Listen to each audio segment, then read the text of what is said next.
पंचमी की कहानी। पुराने समय की बात है। एक सेठ साहूकार था। उसके 7 पुत्र थे। सभी पुत्रों की शादी हो चुकी थी। सबसे छोटे पुत्र की पत्नी सीधी सादी और सुशील थी, परंतु उसके कोई भाई नहीं था। एक दिन बड़ी बहू ने घर लीपने को पीली मिट्टी लाने के लिए सभी बहुओं को साथ चलने को कहा, तो सभी खुरपी लेकर मिट्टी खोदने चली गई। वे मिट्टी खोद रही थी, तभी वहां एक सर्प निकला, जिसे बड़ी बहू खुरपी से मारने लगी। यह देखकर छोटी बहू ने उसे रोकते हुए कहा, मत मारो इसे, यह बेचारा निरपराध है। यह सुनकर बड़ी बहू ने उसे नहीं मारा।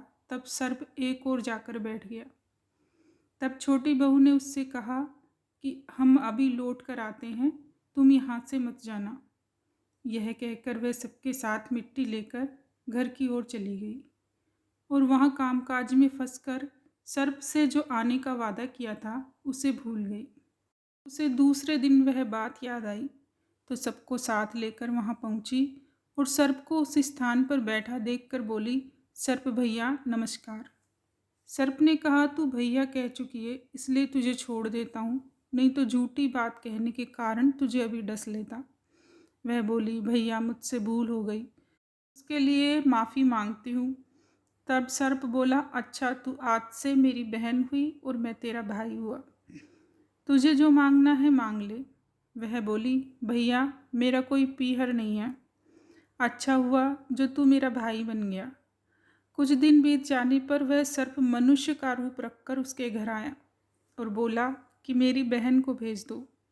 सबने कहा कि इसके तो कोई भाई नहीं था, तो वह बोला, मैं दूर के रिश्ते में इसका भाई हूँ, बचपन में ही बाहर परदेश कमाने चला गया था।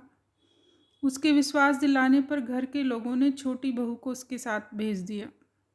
उसने मार्ग में बताया कि मैं वही सर्प हूँ, इसलिए तू डरना नहीं और जहाँ चलने में कठिनाई हो वहाँ मेरी पूँछ पकड़ लेना। उसके कहे अनुसार ही किया। इस प्रकार वह उसके घर पहुँच गई। वहाँ के धन ऐश्वर्य और महल को देखकर वह चकित रह गई। एक दिन सर्प की माता ने उससे कहा, मैं एक काम से बाहर जा रही हूँ, तू अपने भाई को दूध ठंडा करके पिला देना।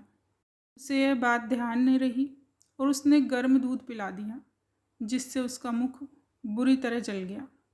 यह देखकर सर्प की माता बहुत क्रोधित हुई, परंतु सर्प के समझाने पर वह शांत हो गई। तब सर्प ने कहा कि बहन को अब उसके घर भेज देना चाहिए। तब सर्प और उसके पिता ने उसे बहुत सा सोना, चांदी, जवाहरात, वस्त्र, आभूषण आदि देकर उसके घर पहुंचा दिया। इतना ढेर सारा धन देखकर बड़ी बहू ने ईर्ष्या से कहा, भाई तो बड़ा धनवान है, तुझे तो उससे और भी धन लाना चाहिए। सर्प ने यह वचन सुना तो सब वस्तुएं सोने की लाकर दे दी। यह देखकर बड़ी बहू ने कहा, इन्हें झाड़ने के लिए झाड़ू भी सोने की होनी चाहिए। तब सर्प ने झाड़ू भी सोने की लाकर रख दी। सर्प ने छोटी बहू को हीरा मणियों का एक अद्भुत हार दिया। उसकी प्रशंसा उस देश की रानी ने भी सुनी और वह राजा से बोली कि सेठ की छोटी बहू का हार यहाँ होना चाहिए। राजा ने मंत्री को हुक्म दिया कि उससे वह हार लेकर शीघ्र उपस्थित हो। मंत्री ने सेठ जी से जाकर कहा कि महारानी जी छोटी बहू का हार पहनेगी, वह उससे लेकर मुझे दे दो। जी ने डर के कारण छोटी बहू से हार मंगाकर दे दिया। छोटी बहू को यह बात बहुत बुरी लगी। उसने अपने सर्प भाई को याद किया और आने पर प्रार्थना की, भैया रानी ने हार छीन लिया है, तुम कुछ ऐसा करो कि जब वह हार उसके गले में रहे तब तक के लिए सर्प बन जाए, और जब वह मुझे लौटा दे तब हीरो और मणियों का हो जाए। सर्प ने ठीक वैसा ही किया। जैसे ही रानी ने हार पहना वैसे ही वह सर्प बन गया। यह देखकर रानी चीख पड़ी और रोने लगी। यह देखकर राजा ने सेठ के पास खबर भेजी कि छोटी बहू को तुरंत भेजो। सेठ जी डर गए कि राजा न जाने क्या करेगा। वे स्वयं छोटी बहू को साथ लेकर उपस्थित हुए। राजा ने छोटी बहू से पूछा, तूने क्या जादू किया है, मैं तुझे दंड दूंगा। छोटी बहू बोली, राजन यह हार ही ऐसा है कि मेरे गले में हीरो और मणियों का रहता है और दूसरे के गले में सर्प बन जाता है।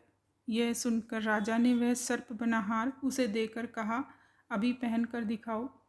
छोटी बहू ने जैसे ही उसे पहना वैसे ही हीरो मणियों का हो गया। यह देखकर राजा को उसकी बात पर विश्वास हो गया और उसने प्रसन्न होकर उसे बहुत सी मुद्राएं भी पुरस्कार में दी। छोटी बहू अपने हार और इन सामानों सहित अपने घर लौट आई। उसके धन को देखकर बड़ी बहू ने ईर्ष्या के कारण उसके पति को सिखाया कि छोटी बहू के पास कहीं से धन आया है।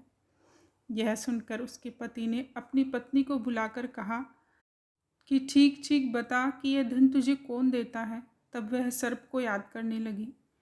तब उसी समय सर्प ने प्रकट होकर कहा, यदि मेरी धर्म बहन के आचरण पर संदेह प्रकट करेगा तो मैं उसे खा लूँगा। यह सुनकर छोटी बहू का पति बहुत प्रसन्न हुआ और उसने सर्प देवता का बड़ा सत्कार किया। उसी दिन से नागपंचमी का त्यौहार मनाया जाता है और स्त्रियां सर्प को भाई मानकर उसकी पूजा करती हैं।